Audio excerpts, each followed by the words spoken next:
Então vamos só relembrar um Oi, pouquinho. gente, eu tô aqui do ladinho, Oi, ó, Bruna. escondidinha.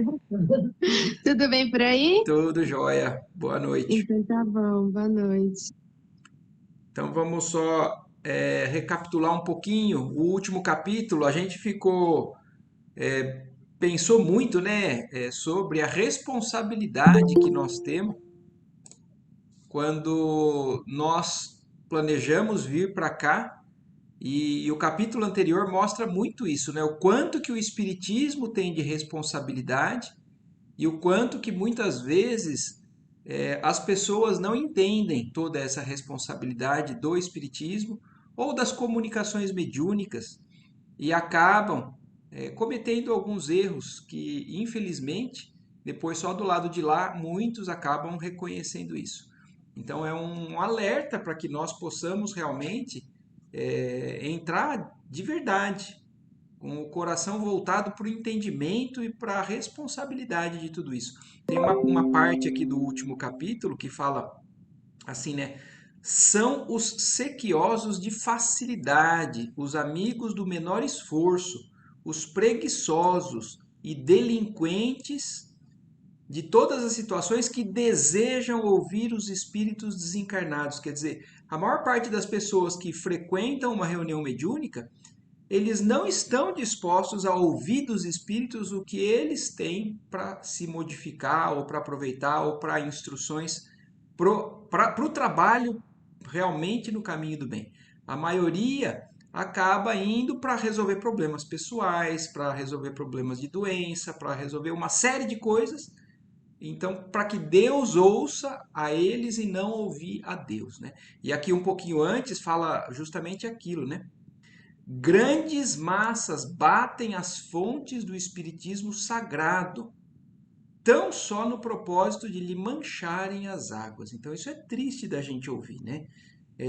As comunicações mediúnicas não são só nos centros espíritas que acontecem, né?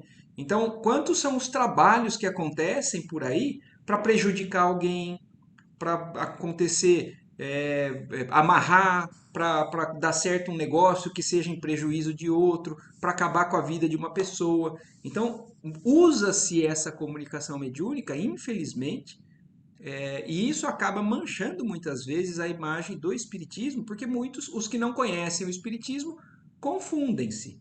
E aqueles que entram no espiritismo muitas vezes não têm realmente toda a noção da importância e da responsabilidade disso. Então é um capítulo que me chama muito atenção nisso. E termina o capítulo com aquelas duas senhoras pedindo para o Aniceto informações sobre quando aconteceria de novo a reencarnação do Otávio, vocês lembram? E aí o Aniceto falou que não é tão simples assim, não adiantava ela fazer planos, que a espiritualidade tinha que organizar tudo isso de novo, porque ele já tinha sido uma pessoa que tinha se preparado no nosso lar, tinha voltado e tava e tinha falhado. E aí agora tinha que conseguir uma nova oportunidade que não era tão simples assim. Então, o capítulo de hoje, ele vai falar justamente da queda do Otávio. Exatamente o que aconteceu que ele falhou nesse planejamento reencarnatório dele. E é como eu falei, o livro Mensageiros, agora, daqui para frente, cada capítulo vai contar a história de um médium que falhou no seu planejamento reencarnatório. O primeiro deles é o Otávio. Então, que nós possamos extrair o máximo de aprendizado disso para entender como é que acontecem os planos, como é que alguns vêm e começam a fazer algumas coisas e acabam se perdendo por conta de problemas pessoais, né? Então, logo depois que o Aniceto e o Telésforo saíram ali, ficaram eles, e aí o André Luiz começa o capítulo falando assim: a ausência de Aniceto me deu ensejo a palestras interessantes. Então, eles começaram a conversar ali, de maneira que foi muito produtivo. Formaram-se grupos de conversação amiga. Impressionado com as senhoras que haviam solicitado providências para Otávio, pedi a Vicente me apresentasse a elas. Não que me movesse de curiosidade menos digna, mas desejo de alcançar novos valores educativos sobre a tarefa mediúnica. Então, o André Luiz ficou realmente curioso por conta daquelas duas pessoas, mas é o que ele está explicando. Ele pediu para Vicente para poder apresentar elas, mas não por uma curiosidade sem proveito, né? Ele estava realmente interessado em aprender o que é que tinha acontecido no caso do Otávio, que o Aniceto falou daquela maneira. Então, ele queria dar ensejo a alcançar novos valores educativos sobre a tarefa mediúnica, que a palavra de Telésforo me fizera sentir em tons diferentes. Então, aquela palestra do Telésforo, né, despertou no André Luiz uma curiosidade muito grande.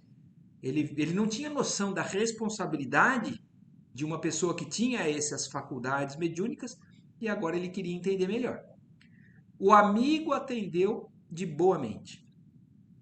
Em breves momentos não me achava tão só à frente das duas irmãs Isaura e Isabel, mas do próprio Otávio. Então o Vicente levou ele ao local onde estavam essas duas pessoas que pediram, que uma delas tinha sido mãe do Otávio, né? E o próprio Otávio que estava lá junto com elas. Um pálido senhor que aparentava 40 anos. Ô Fabiana, eu não te falei oi, né? Que você entrou por último, a gente já tinha começado aqui. Mas vamos indo aí. Qualquer coisa você me para. Então, o Otávio aparentava uns 40 anos mais ou menos. E o André Luiz, depois de ser apresentado, fala, né? Também sou principiante aqui, expliquei. E minha condição é a do médico falido, nos deveres que o Senhor lhe confiou. Quer dizer, o André Luiz estava humildemente ali querendo demonstrar para o Otávio que ele queria aprender sobre o caso dele, mas porque ele também entendia, ele lembrava, né? João André Luiz já tinha consciência que ele, como médico, tinha falhado na missão que Deus tinha confiado a ele aqui na Terra. Então, e ele queria entender como é que você falhou na sua missão, né? Para que eu entenda melhor.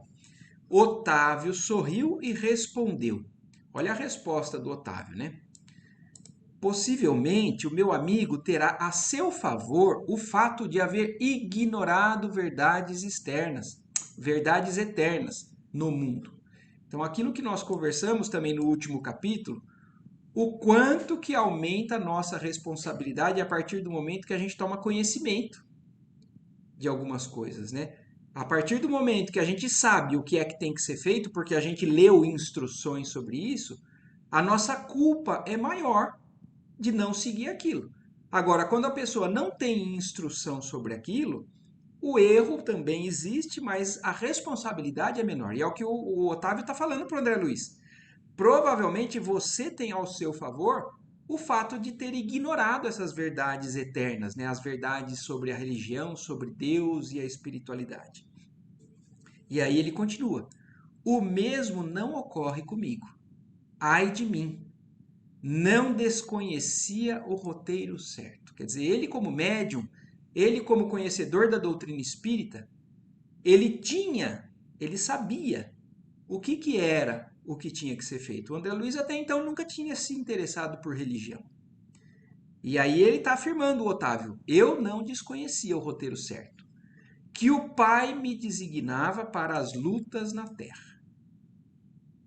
Não possuía títulos oficializados de competência, quer dizer, ele não era formado, não tinha diploma reconhecido muito de alto escalão, então ele não tinha esses títulos oficializados de alta competência, entretanto, dispunha de considerável cultura evangélica, coisa que, para a vida eterna, é de maior importância que a cultura intelectual simplesmente. Então, olha o que está falando aqui. Para a Terra, talvez o conhecimento e a graduação científica talvez valham mais aqui na Terra, mas para o lado de lá, não. O conhecimento do Evangelho, o conhecimento das verdades do Cristo são muito mais importantes quando a gente parte para essa vida eterna e deixa para trás a necessidade de tudo que a gente usou para sobrevivência aqui na vida encarnada. Tive amigos generosos do plano superior. Quer dizer, olha como ele está falando. Ele, como médium, além de tudo, tinha o amparo de bons espíritos que se faziam visíveis aos meus olhos. recebi mensagens repletas de amor e sabedoria. E, no entanto, caí mesmo assim obedecendo à imprevidência e à vaidade. Então, olha aqui, ele já começando a mostrar, primeiro, que ele tinha plena consciência porque ele tinha acesso. Ele tinha conhecimento evangélico, ele tinha a presença de espíritos superiores do lado dele. Esses espíritos passavam mensagens de sabedoria e de amor. Mas mesmo assim, ele cai aqui, ó, por uma imprevidência e vaidade. Então ele já começa a deixar claro aqui aonde é que o caso dele derrapou. Não são todos os médiums, ou não somos todos nós que acabamos por nos comprometer com os mesmos erros, né? Cada um tem um ponto fraco. E no caso dele foi a vaidade. E aí, continua aqui no capítulo. Aí o André Luiz comentando, né, daquela resposta do Otávio. As observações de Otávio impressionavam-me vivamente.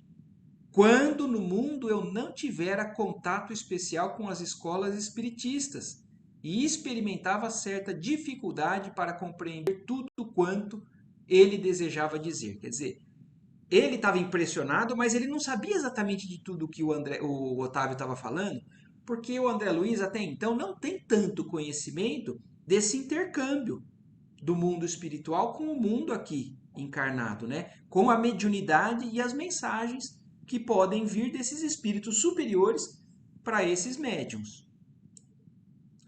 E aí o André Luiz, né, extremamente interessado, né, impressionado, fala: ignorava a extensão das responsabilidades mediúnicas. Respondeu então André Luiz para o Otávio, né? Quer dizer, ele não tinha noção o quanto que isso era de enorme responsabilidade para quem tinha essas faculdades ali na Terra. Para ele, o mais importante ainda era as coisas da ciência, as coisas que cuidavam do corpo encarnado, né? E aí o Otávio, quando ele fala isso, responde: as tarefas espirituais, tornou o interlocutor, algo acabrunhado. Ocupam-se de interesses eternos, e daí a enormidade da minha falta. Quer dizer, são exatamente esses fatores que acabam cuidando do que é para o resto da nossa eternidade, para a nossa vida. Porque a nossa vida aqui na Terra, encarnada, mesmo que seja numa encarnação que a gente esteja falando, mas é curta, é 70, 80, 90 anos, 100 anos, que seja. Mas o que é 100 anos perante a eternidade? O resto da vida. Então, o que a gente aprende aqui para sobreviver, seja o médico, seja o advogado, seja o engenheiro, seja lá qual a profissão, ela acaba ajudando a se resolver ou a melhorar, dar condições para os problemas da carne. Mas e os problemas do espírito? Os problemas que vão ser para o resto da vida o Evangelho, é Jesus Cristo e principalmente agora a espiritualidade que nos traz através dessas comunicações.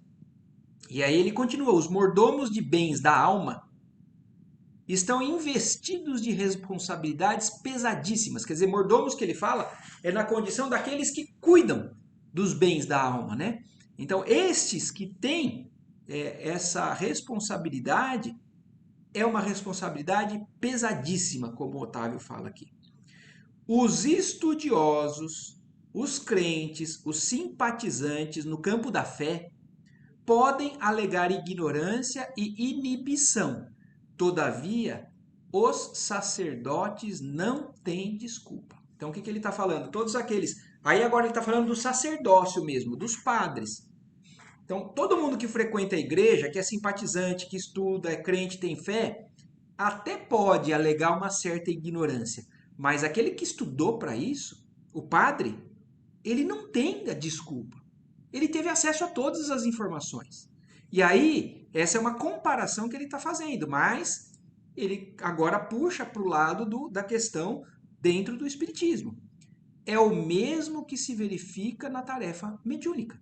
Então, o médium, no espiritismo, ele tem a mesma responsabilidade de um padre no catolicismo, de um pastor no ambiente evangélico, seja lá qual seja a religião, mas ele é o ponto de referência principal.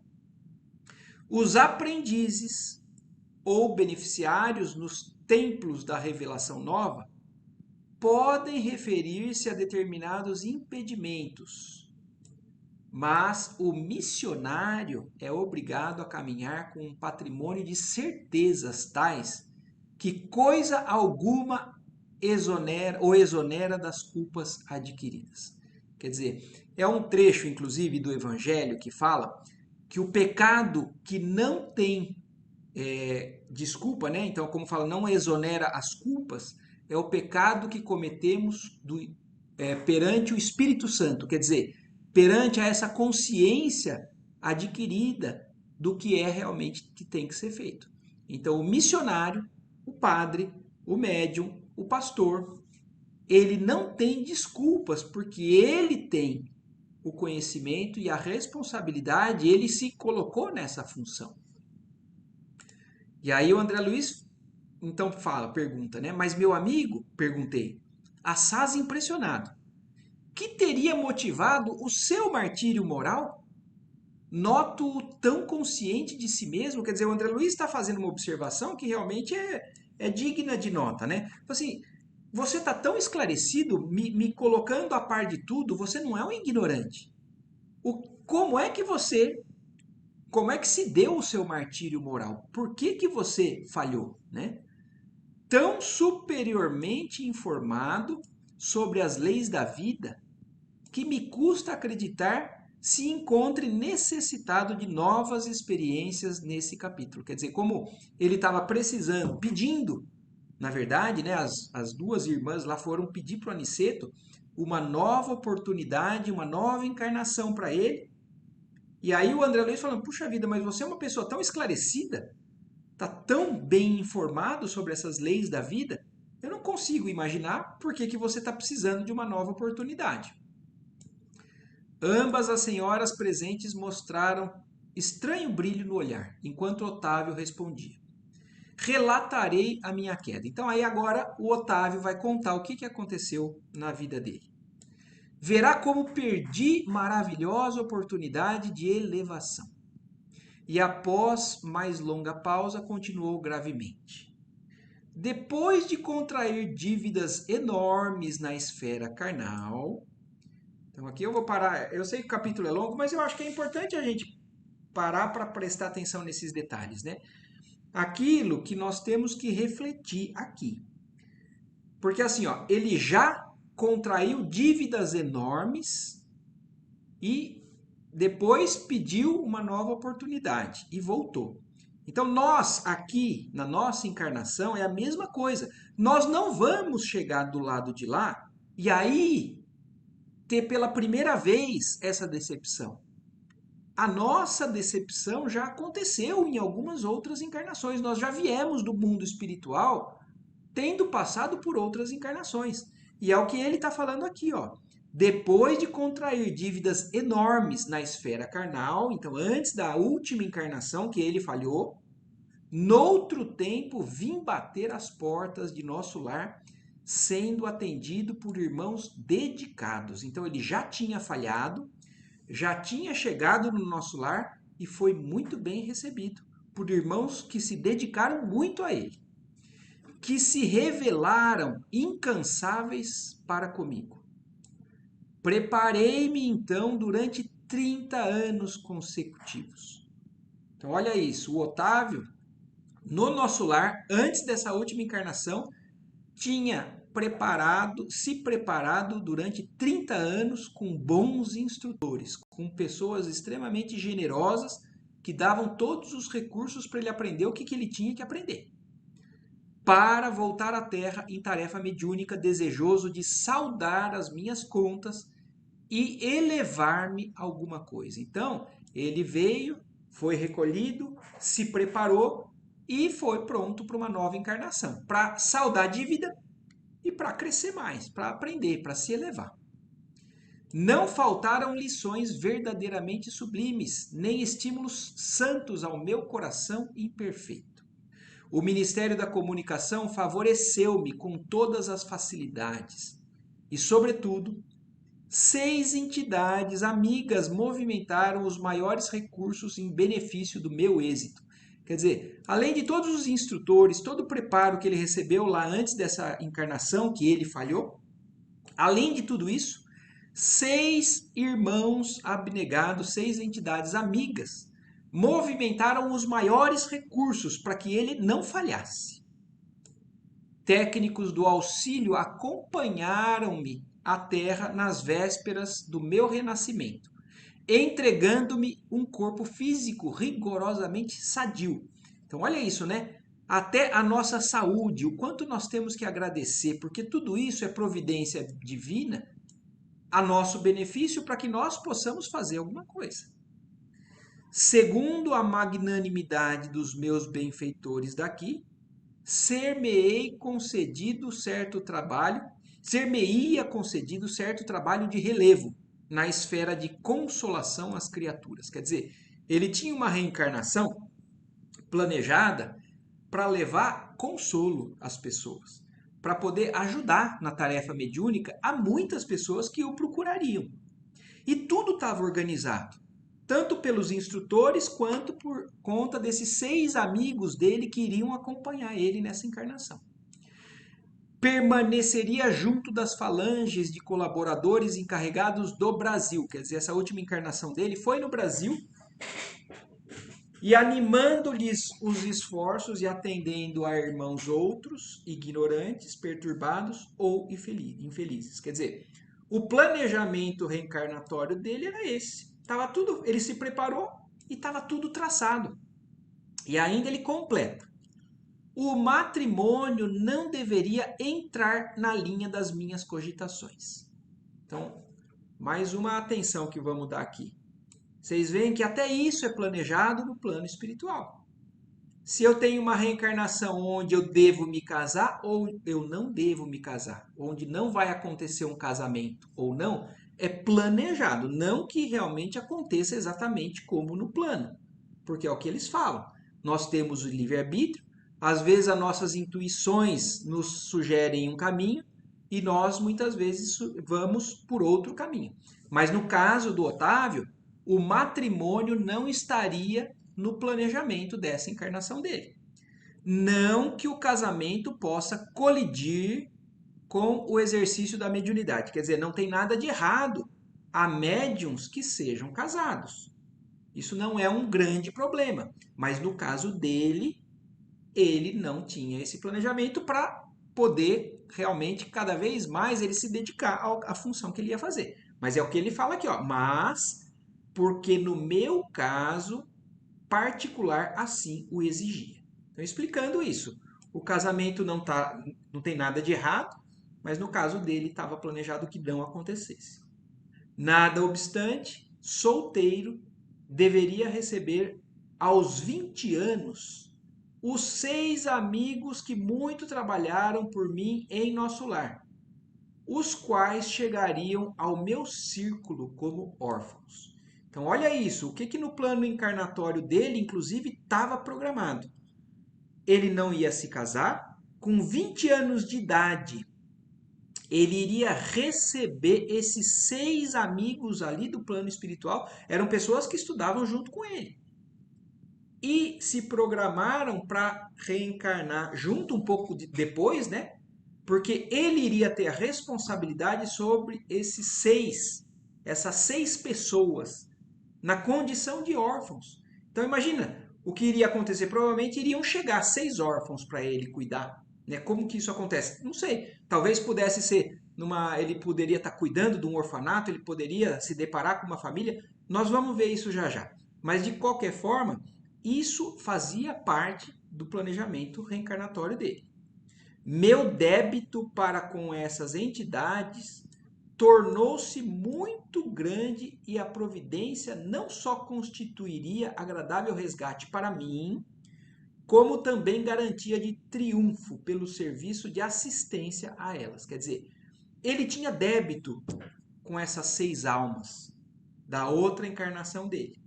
E eles viriam sobre a responsabilidade dele para que ele cuidasse por dois motivos. Primeiro, porque assim ele conseguiria devolver aquilo que provavelmente ele prejudicou em outras encarnações.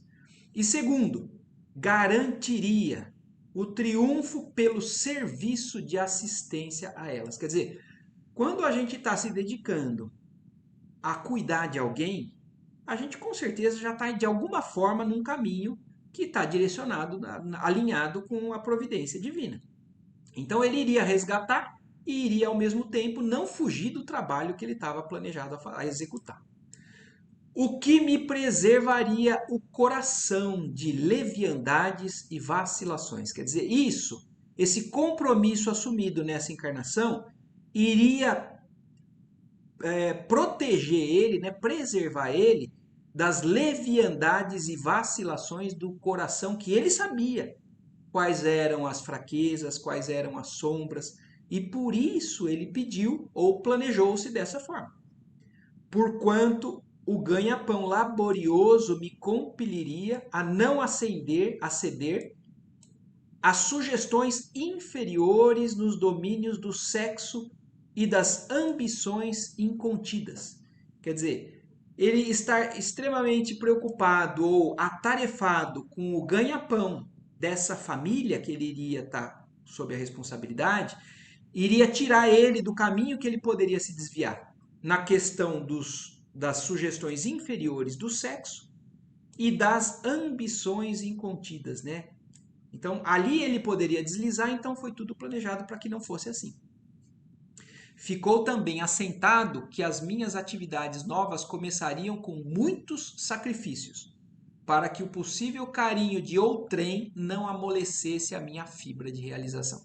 Quer dizer, até as dificuldades da infância dele, da juventude dele, fariam com que ele não se sentisse extremamente à vontade com carinhos de outras pessoas, para que ele não afundasse. Olha isso, né? Até o que a gente julga ser problema é recurso da providência divina para que a gente consiga se manter alinhado no propósito. E para que se não escravizasse minha tarefa às situações caprichosas do mundo, distantes dos desígnios de Jesus, e sobretudo para que fosse mantida a impessoalidade do serviço. Quer dizer, se ele trabalhasse por pessoas, outras que não fossem, né, do seu interesse mais próximo, ele estaria realmente garantido que ele estaria mantido no serviço de Jesus, que era o que ele se comprometeu. Mais tarde, então, com o correr dos anos de edificação, me enviariam de nosso lar socorros materiais cada vez maiores, à medida que fosse testemunhando renúncia de mim mesmo. Quer dizer, depois que ele já tivesse assumido esse compromisso, essas 6 pessoas, ele tivesse ingressado na tarefa mediúnica e levando consolo para muitos, as entidades, né, do nosso lar enviariam para ele cada vez mais socorros materiais. Quer dizer, ele iria ter os recursos que ele precisasse para poder ajudar essas pessoas. Mas à medida que ele fosse testemunhando renúncia de interesses pessoais e cada vez mais se praticasse ao bem do próximo. Desprendimento das posses efêmeras, desinteresse pela remuneração dos sentidos. Quer dizer, não era só aquilo, né, que estava falando. A renúncia de si mesmo era uma das coisas que ele teria que testemunhar. Além disso, o desprendimento das posses efêmeras, quer dizer, o não apego a nada, e o desinteresse pela remuneração dos sentidos. Quer dizer, tem muitos médiuns que cobram pelo serviço que, na verdade, não pode ser cobrado. A gente sabe, né, que o que nos foi dado de graça não deve ser cobrado por isso. Então, isso é uma máxima no espiritismo e, na verdade, no espiritualismo, que as pessoas não deveriam cobrar por um dom que Deus deu para eles. Isso é para recurso, para auxílio ao próximo. Então, se ele demonstrasse todas essas qualidades, ele receberia cada vez mais os recursos do alto para continuar nesse trabalho, de maneira a intensificar progressivamente a semeadura de amor confiada às minhas mãos. Então, olha isso, tem um plano traçado, mas tem as consequências das escolhas para ele receber mais recursos ou não. Então, tudo está sendo, na verdade, organizado pela espiritualidade. E se nós estamos alinhados, nós recebemos cada vez mais. Se nós nos desviamos, infelizmente, nós também temos as consequências ruins desses desvios. E aí ele fala, né? Até agora o que ele está falando é o planejamento. Aí ele falou assim, então, tudo combinado, voltei. Não só prometendo fidelidade aos meus instrutores, como também hipotecando a certeza do meu devotamento às 6 entidades amigas, a quem muito devo até agora. Quer dizer, então com esse planejamento feito, ele voltou, reencarnou, crente de que ele seria fiel a esses propósitos e devotado a esses 6 irmãos que ele tinha prejudicado numa outra encarnação. Otávio, nesse momento, fez uma pausa mais longa, suspirou profundamente e prosseguiu. Então, agora ele vai entrar no que aconteceu de fato. E então, antes da gente entrar propriamente aqui, vamos. Tá tudo bem até agora? Vocês têm alguma observação para fazer, alguma pergunta sobre todo esse planejamento aí da reencarnação do Otávio? Eu tenho. Então, vamos lá. É, quando esse planejamento todo é feito lá, mas a gente sabe que quando a gente vem para cá, a gente esquece tudo isso. Mas a gente é, de alguma forma, intuído Então, a, Karen, a não, pode terminar. em caso específico, assim, dos médiums, é, nesse planejamento já inclui eles se depararem com uma certa religião, para que tudo isso vá se encontrando, assim, durante a encarnação? Cara, então, a palavra principal que você falou é justamente aquela que nós temos a orientação principal. É a intuição. Porque até aos médiums não existe uma imposição do plano espiritual ou não existe nada que fale assim, ó, você tem que fazer assim. Eles podem te mostrar algumas coisas erradas ou algumas coisas certas, te dar alguns exemplos, mas eles nunca te dão a receita do bolo, porque senão a gente não teria demonstrado aprendizado nenhum. Então tem uma no livro O Consolador, se eu não me engano. Aliás, deixa eu até ver se é isso mesmo, porque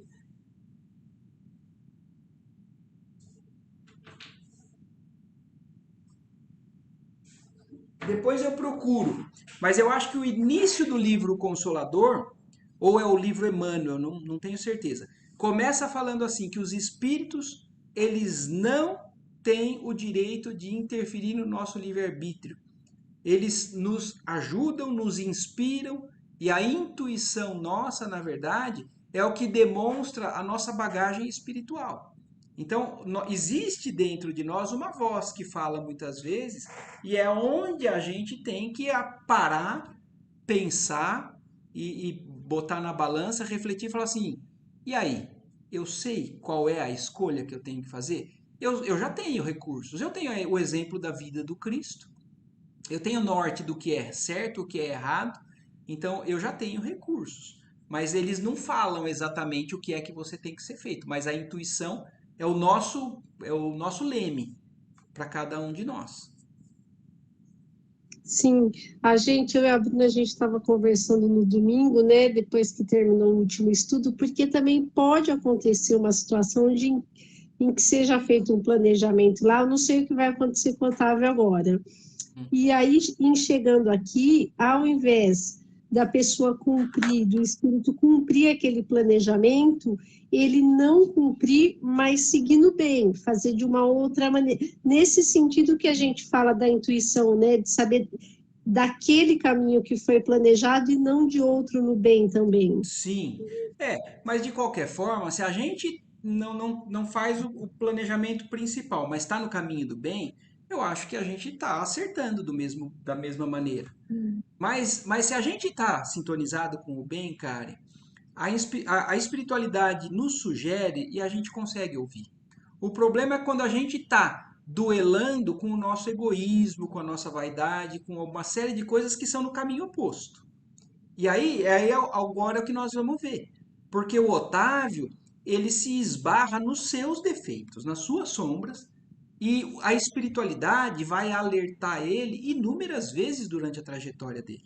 E ainda assim, ele fracassa, ele falha. Então é triste, e é como eles falam, é extremamente comum esse tipo de falha, porque ainda somos seres extremamente imperfeitos e não estamos nos dedicando ao máximo para poder fazer o contrário.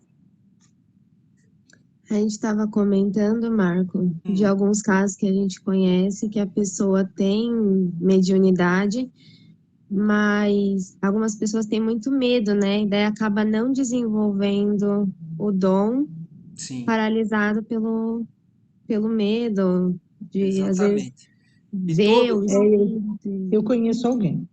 não, todos nós eu acho que conhecemos casos assim. É muito comum a gente saber de pessoas que têm mediunidade e não desenvolve por conta de medo. Mas às vezes a gente tem que pensar o seguinte: algumas pessoas elas não têm tanta evolução espiritual, mas às vezes aquela mediunidade já é uma abertura do plano espiritual para poder mostrar para ela, ó, você está vendo? Existe. Você não, o que você está sentindo, presenciando, não é coisa do além. Mas a gente não sabe exatamente o que é o planejamento reencarnatório de cada um desses que a gente está talvez analisando. A gente não tem noção da idade espiritual deles.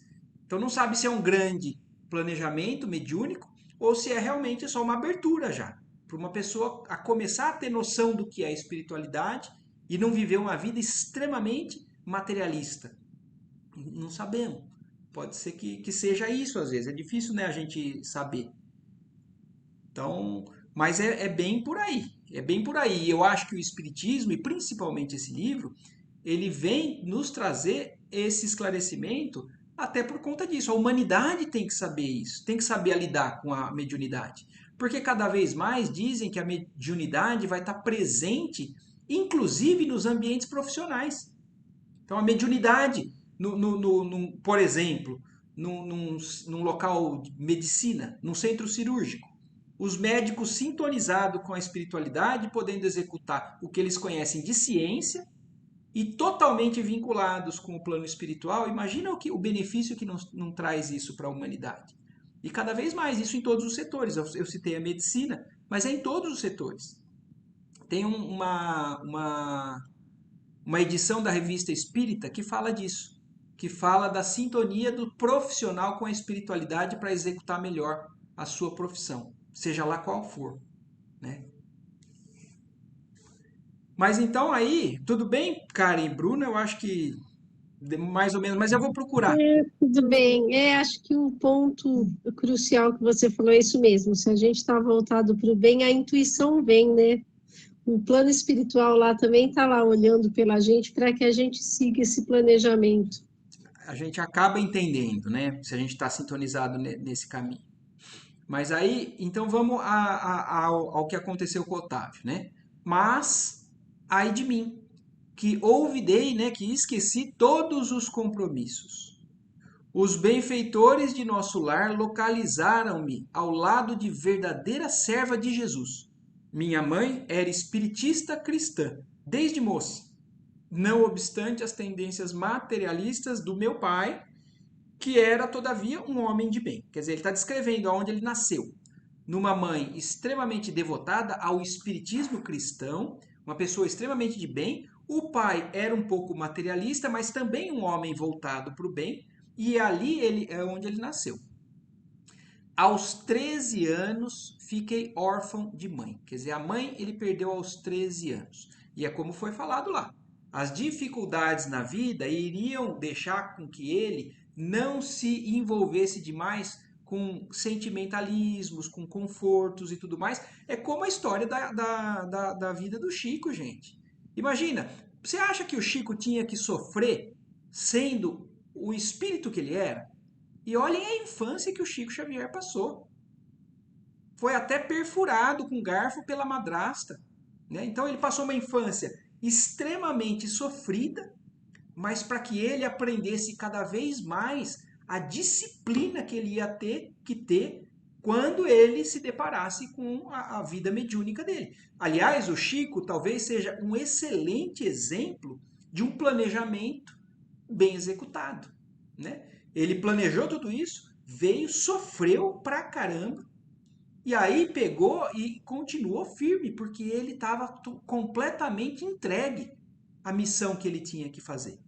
Agora, o Otávio não, ele perdeu a mãe aos 15 anos, aos 13 anos, e aos 15 começaram para mim os primeiros chamados da esfera superior. Quer dizer, aos 15 anos provavelmente ele começou a mediunidade dele ficar mais aflorada. Então ele começou a receber esses primeiros chamados da esfera superior. Por essa ocasião, meu pai contraiu segundas núpcias, quer dizer, aí o pai dele se casou de novo.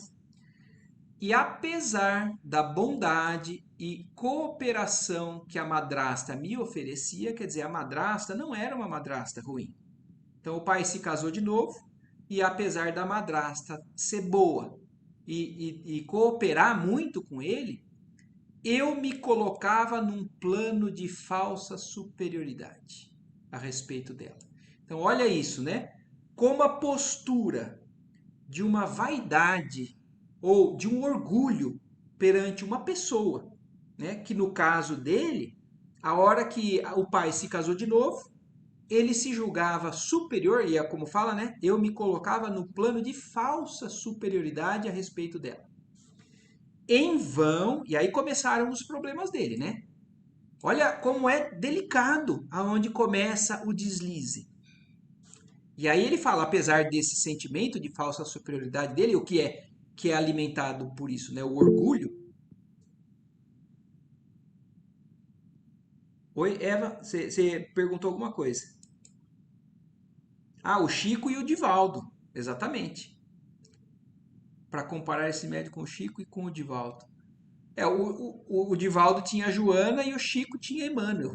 Exatamente. Mas que eram pessoas que ele ouvia e obedecia. O Divaldo o tempo todo se mostrou. A Joana também foi severa, muitas vezes com o Divaldo, e o Divaldo várias vezes se mostrou humilde para receber essas orientações e seguir, mesmo que ele talvez não concordasse ou não entendesse muito. O Chico também, muitas vezes, ele foi alertado pelo Emmanuel que ele estava indo por um caminho que não era muito bem por aí.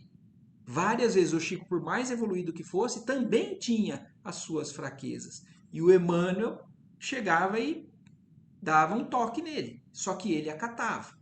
E aqui no caso, o Otávio começou a deixar o orgulho falar mais alto, e olha já o socorro superior vindo. Em vão, minha genitora endereçou do invisível apelos sagrados ao meu coração. Quer dizer, a mãe dele, que já estava no plano espiritual, vendo que ele estava começando a ir por esse lado, ela tentava ajudar, mas em vão. Eu vivia revoltado, entre queixas e lamentações descabidas. Quer dizer, as queixas e lamentações dele, a falta de aceitação do que acontecia na vida dele, levou ele a essa vibração extremamente desviada. E aí começam os problemas a cada vez mais aumentar. Meus parentes conduziram-me a um grupo espiritismo de excelente orientação evangélica. Quer dizer, a revolta que ele foi adquirindo por essa postura com a madrasta, até os parentes tentaram ajudar ali no plano encarnado, levaram ele a um grupo de espíritas que tinham uma excelente orientação evangélica, onde as minhas faculdades poderiam ser postas a serviço dos necessitados e sofredores. Quer dizer, levaram ele justamente aonde provavelmente ele estava planejado para trabalhar. Ali ele poderia ser muito útil. Entretanto, apesar de tudo isso, faltavam-me qualidades de trabalhador e companheiro fiel. Quer dizer, ele agora reconhece, né?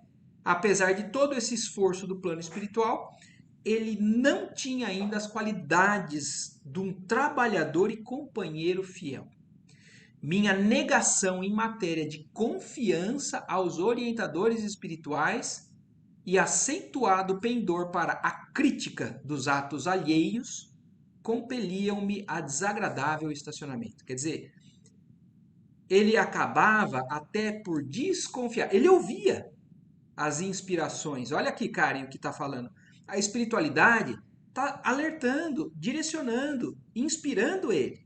Mas até quando o orgulho fala mais alto, ó, ele começou até a desconfiar desses orientadores espirituais. Então, eu falei assim, não é possível, eles estão falando isso para mim, mas não é possível. O orgulho dele falava mais alto e ele não seguia as instruções desses espíritos, que eram os que estavam ali o tempo todo para fazer com que ele mantivesse o planejamento. Além disso, né, além de começar a desconfiar do que os espíritos falavam para ele, ele tinha um acentuado pendor para a crítica dos atos alheios. Quer dizer, ele estava o tempo todo preocupado com os defeitos dos outros. E não estava se preocupando com o que ele podia fazer. Então ele focava naquilo, e isso foi o que compeliu ele ao desagradável estacionamento. Então ele não conseguiu progredir por conta desses dois principais problemas ali no início dessa fase dele. E ali, ó, ainda continua o auxílio. Os beneméritos amigos do invisível estimulavam-me ao serviço, mas eu duvidava deles com a minha vaidade doentia. Então ele tinha instrução, mas olha como a gente consegue bloquear. Através da nossa vaidade, achando que eu sei mais do que esse plano que está me orientando. Ele tinha essa vaidade doentia, que era bagagem de outras encarnações, e que nesse momento voltou a falar mais alto. E como prosseguissem os apelos sagrados, quer dizer, ainda assim os apelos do alto, né? Por mim interpretados como alucinações, quer dizer, o médium, ele consegue até se confundir com isso. Ele acha que isso pode ser coisa da cabeça. Então, apesar de tantos recursos e tantos pedidos e tanta intervenção dos espíritos, ele falava, isso é coisa da minha cabeça. E procurou um médico que me aconselhou a experiências sexuais. Olha isso. Olha também como uma opinião, muitas vezes, de uma pessoa na vida de outra pessoa, se não for alinhado, o quanto a influência negativa pode fazer com que aquela pessoa descambe para o resto da sua encarnação. Quer dizer, ele começava a ouvir coisas, e aí, ele achando que era coisa, alucinação da cabeça dele, procurou um médico. E quando você fala para um médico, eu estou ouvindo vozes, eu estou ouvindo não sei o quê, estou ouvindo não sei o quê, um médico que não é espiritualizado também fala assim, você tem que procurar fazer coisas no seu campo sexual. Você já é um jovem, tá te faltando isso, é sexo, né? E foi o que o médico orientou a ele. Procurei um médico que me aconselhou a experiências sexuais. Completara então 19 anos e entreguei-me desenfreadamente ao abuso das faculdades sublimes. Desejava conciliar a força, o prazer delituoso e o dever espiritual. Quer dizer, aí ele se entregou numa que era outra fraqueza dele. Vocês viram lá no começo, ele falando que ele não queria se entregar a alguns desvarios, né? Da posse e tudo mais, do orgulho, da vaidade, e desregramentos sexuais, que também provavelmente isso era coisa que ele carregava de outras encarnações. E naquele momento ele já estava com o orgulho falando alto, e o médico pediu para ele que ele mergulhasse nisso, aí pronto, foi a derrota completa dele. Cada vez mais, assim, e desejava conciliar à força o prazer delituoso e o dever espiritual. Quer dizer, ele ainda tentava dar vazão a essas necessidades da sua carne, né? E ao mesmo tempo ele também tentava conciliar algumas coisas dos deveres espirituais que ele foi desenvolvendo com o passar dos anos, né? Mas alheando-me, quer dizer, ficando cada vez mais alheio aos ensinos evangélicos que os amigos da esfera superior nos ministravam. Quer dizer, ele podia até ouvir falar sobre conceitos evangélicos, sobre a vida de Jesus, sobre a moral do Cristo, mas isso ficava de escanteio. Ele fazia a prática mediúnica dele, mas dava vazão a esses defeitos, a essas sombras dele, e as instruções evangélicas, a moral que o Espiritismo nos traz, através do Evangelho segundo o Espiritismo, por exemplo. Quem lê o Evangelho segundo o Espiritismo, aquilo é a maior bênção que a gente tem aqui no mundo espírita. Se a gente conseguir usar o Evangelho segundo o Espiritismo como referência moral para a nossa vida, está tudo resolvido.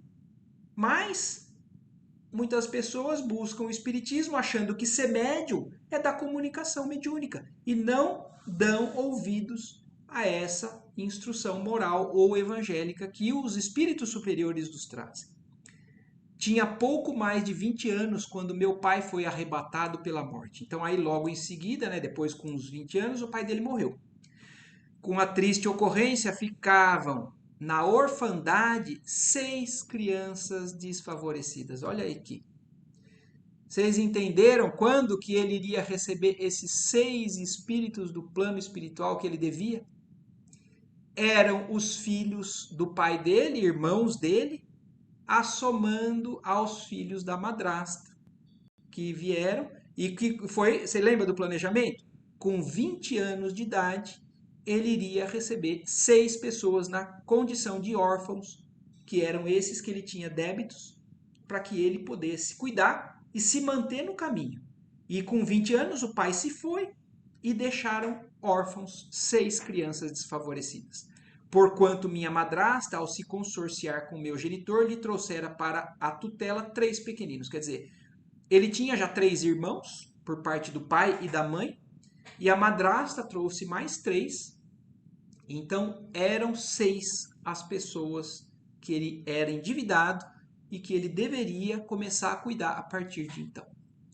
Em vão implorou-me socorro a pobre viúva.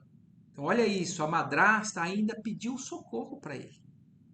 Mas como ele tinha a questão orgulhosa perante ela, nunca me dignei a aceitar os encargos redentores que me estavam destinados. Então aqui ele se virou as costas completamente para o que estava planejado para ele. Os 6 irmãozinhos dele estavam ali, a madrasta pedindo para que ele ajudasse a cuidar desses irmãos, e ele nunca se dignou a aceitar esses encargos da providência divina. Ah, não tenho nada a ver com isso. Não é Deus que me mandou isso. Vou para o outro lado. Após 2 anos de segunda viuvez, minha desventurada madrasta foi recolhida a um leprosário. Afastei-me então dos pequenos órfãos, tomado de horror. Quer dizer, além de tudo, a madrasta também foi tomada pela leprose, né? Foi 2 anos depois internada nesse leprosário, e aí ele se afastou completamente dos irmãozinhos dele, tomado de um horror, né? Imaginando que, imagina, aquilo lá não era para ele, ele não se achava digno, né? Ou digno não, ele não se achava,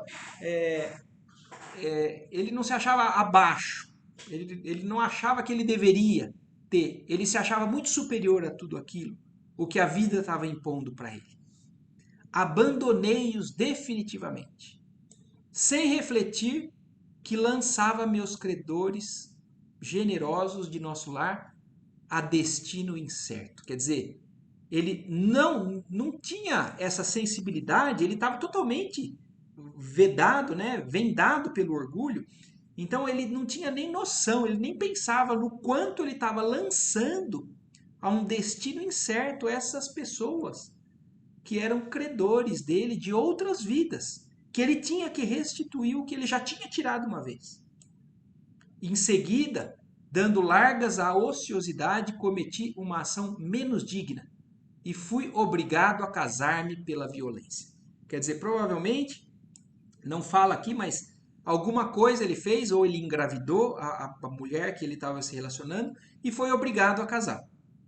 Mesmo assim, porém, persistiam os chamados do invisível. Quer dizer, ainda assim a espiritualidade não estava desistindo dele, tentando alertar e tentando dar condições para que ele refizesse esse caminho dele, né?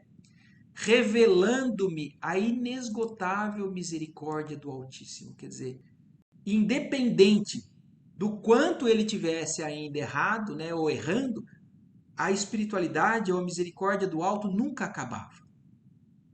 Contudo, à medida que olvidava meus deveres, toda tentativa de realização espiritual figurava-se mais difícil.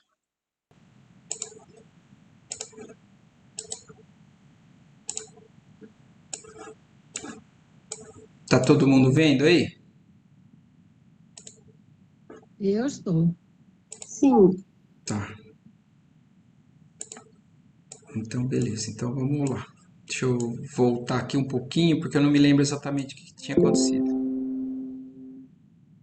Então, a espiritualidade, mais uma vez, tentando, né? Mesmo assim, porém, persistiam os chamados do invisível, revelando-me a inesgotável misericórdia do Altíssimo. Contudo, à medida que olvidava os meus deveres, toda tentativa de realização espiritual figurava-se-me mais difícil. Olha aqui, Karen, tá vendo? O desvio do dever. Quer dizer, quando você está alinhado realmente com o caminho do bem, você consegue cada vez mais seguir o caminho. A espiritualidade consegue te conduzir. Agora, à medida que você vai esquecendo os seus deveres e se voltando para os seus desejos, né, as suas decisões, cada vez fica mais difícil para a espiritualidade intervir em você. E aí você vai. Uhum. Ah, E a gente viu que também os planejamentos, eles podem se cruzar, né? No caso dos 6 espíritos, já estavam ali naquele grupo familiar, tudo já vem muito bem traçado, né? Já está tudo... com certeza, né? Tudo a gente acha que é mais obra do acaso muitas vezes, e o como tudo é muito bem organizado. É que a gente é muito limitado para planejamentos, né? E imagina que Deus também seja. Mas não, é tudo tão perfeito, é tudo tão muito bem organizado, né? E ainda assim ele realmente, até nisso ele conseguiu falhar, né? E continuou a tragédia que inventei para meu próprio tormento. Quer dizer, aqui também deixando claro que a tragédia que acontece, né, a responsabilidade é dele. Ele mesmo está reconhecendo aqui, né? Continuou aquela tragédia, que não foi Deus que impôs, que eu mesmo criei, né, para o meu próprio tormento. A esposa a que me ligara, tão somente por apetites inconfessáveis, quer dizer, ele se ligava àquela pessoa simplesmente por uma atração carnal mesmo, né, por prazeres que o sexo com ela dava. Então, a essa pessoa que ele se ligava, né, por essa afinidade mais baixa, era criatura muito inferior à minha condição espiritual e atraiu uma entidade monstruosa. Quer dizer, olha isso, né? Aí como o desvio também faz com que você se aproxime de tudo o que essa baixa vibração também traz junto. Então ele se desviando desse dever, se ligando a essa pessoa, ela sendo uma pessoa de nível vibratório muito diferente, atraiu também outra pessoa que tinha a mesma vibração, né? Ou ligações com ela. Olha, em ligação com ela, para tomar o papel de meu filho. Quer dizer, o filho que ele gerou foi uma entidade de vibração diferente, que era o que acompanhava aquela pessoa. Releguei à rua 6 carinhosas crianças, cuja convivência concorreria decisivamente para a minha segurança moral. Mas a companheira e meu filho, ao que me pareceu, incumbiram-se da vingança. Quer dizer, por ele voltou as costas para aquilo que era a bênção, né, para tudo que estava planejado, e aí, por ter se desviado, ele mesmo reconhece que a própria vingança que ele teria, ou a própria consequência ruim, veio dessa ligação com essa pessoa e depois com o filho dele, né? Atormentaram-me ambos até o fim da existência. Quando para aqui regressei, mal tendo completado 40 anos, roído pela sífilis, pelo álcool e pelos desgostos. Quer dizer, aí com 40 anos ele já estava desencarnando, voltando para o mundo espiritual, extremamente em vida desregrada, desgostosa e doente, sem nada haver feito para o meu futuro eterno, sem construir coisa alguma no terreno do bem. Quer dizer, aí ele mostra o fim. dessa infeliz trajetória dele, né, de escolhas ruins que ele foi fazendo, apesar de todo o preparo, apesar de tudo que ele tinha recebido antes, de auxílio, de apoio dessa espiritualidade, que acreditava nele, que dava todo o apoio, toda a confiança para ele, né? E enxugou os olhos úmidos e concluiu: como vê, realizei todos os meus condenáveis desejos, menos os desejos de Deus. Quer dizer, ele reconhecendo ali que ele só deu ouvidos à sua vontade. Agora, o que Deus tinha determinado para a vida dele, ele ficou assim, estava reconhecendo que eu não consegui realizar nenhum desses planos de Deus. Foi por isso que fali, agravando antigos débitos. Quer dizer, além dele não conseguir resgatar aquilo que ele tinha, ele agravou o débito para aquelas 6 entidades ali, né? Nesse instante, calou-se, como se alguma coisa invisível lhe constringisse a garganta. Quer dizer, deu um nó na garganta nele, né, de emoção. Abracei-o com simpatia fraternal, ansioso de proporcionar-lhe estímulo ao coração. Mas Dona Isaura aproximou-se mais, acariciou-lhe a fronte e falou. Quer dizer, o André Luiz, né, enxergou e se sensibilizou com aquilo, né? E tentou, num abraço, trazer um pouco de conforto. Mas aí a Dona Isaura, né, que era a antiga mãe dele, né, que foi justamente a mãe que morreu quando ele tinha os 13 anos de idade e que ficou tentando estimular ele do lado de lá. Não chores, filho. Jesus não nos falta com a bênção do tempo. Tem calma e coragem. Quer dizer, não vai faltar outra oportunidade para você, só que infelizmente nós vimos ali pelo capítulo anterior que não é tão simples assim, não é da maneira que eles querem. Vai ter que esperar uma nova oportunidade, um novo planejamento para que ele pudesse voltar e aí tentar de novo. E identificando-lhe o carinho, meditei na bondade divina, que faz ecoar o cântico sublime do amor de mãe, mesmo nas regiões de além da morte, de além morte. Então o André Luiz ficou pensando, né? Olha a mãe ali ainda, né? Tentando fazer com que o filho não se perdesse mais uma vez, né? Nesse caminho, dando. Então o André Luiz ficou pensando, não, como a bondade divina realmente é algo insuperável, né? E aí termina esse capítulo mostrando aí, nos trazendo o exemplo do fracasso, né, do Otávio, que é uma lição que tem muita coisa, né, para a gente aprender, refletir, levar durante a semana. Vocês querem, Karen, acho que ficou aquelas questões, eu acho que ficou um pouco esclarecido essa tentativa da Sim, espiritualidade constantemente de conduzir, né? sim. Além da espiritualidade trabalhando lá de cima, auxiliando, a nossa questão da semana anterior era isso, mas a gente percebe que vem tudo em perfeita sintonia, né? As situações vão ocorrendo no decorrer da vida da gente, e daí vai caber a nós traçar um caminho ou outro. A escolha é nossa, né? Nós estamos aqui num planeta de provas, né? Nós estamos sendo testados. Se nós estamos fazendo as escolhas certas. É isso. Então nós já fomos instruídos do lado de lá e aqui a gente vai ser colocado em situações que nos colocam em provas, em testes. E aí são as nossas escolhas quem determinam realmente o nosso sucesso, né?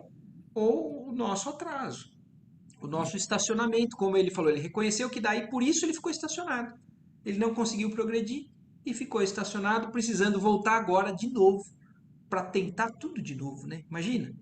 Quantos anos passam, né? Para que ele volte a ter de novo a mesma oportunidade. Às vezes a gente fica, que nem agora, eu estou pensando, né? Como saber, né? Então eu entendi que basta você ficar no caminho do bem, né? Que as coisas vão ser clareadas para você. Então é só isso que pode. É só você fazer o bem que você vai acabar enxergando qual é a sua tarefa aqui, não é? Thelma, tem uma pergunta no Livro dos Espíritos se eu não me engano, a pergunta 621 ou 623, eu não me lembro, mas que pergunta assim: onde Deus escreveu as leis divinas? Onde estão escritas as leis divinas? É uma pergunta que, se a gente for parar para pensar e responder de uma maneira leiga, a gente fala, poxa, então onde que está realmente o guia que pode fazer a gente saber o que está certo e o que está errado? E se a gente fosse pensar e talvez responder de maneira leiga, a gente vai falar assim, na Bíblia, é um livro, ali estão as leis divinas, e olha Não, a eu acho que é o Espírito Santo que tá dentro da gente, que orienta, né? Então, na verdade, Thelma, a resposta dos espíritos é assim, na consciência de cada um. No fundo, É, Thelma, a gente sabe o que é certo e que o é que é errado. certo e o que é errado. E Exato. isso é, na verdade, de uma profundidade. Porque, assim, realmente, se fosse escrito num livro, os livros são queimados, os livros passam. E foram escritos por homens, Exatamente. Agora, a né? consciência não é a essência divina. É o É Espírito uma Santo, como você é, fala. É a que te centelha orienta. divina que cada um de nós carrega. Só que a gente tem que muitas vezes abafar as nossos desejos, imperfeições e aquilo que fala mais alto para ouvir isso. Senão a gente não consegue. Nem sempre é fácil, Não é fácil. nunca é fácil. Mas esse é o trabalho também que nós estamos fazendo aqui, né, Theo? E tirando essas cascas que a As gente tem vendas, né? para que a gente consiga acessar isso cada vez mais facilmente.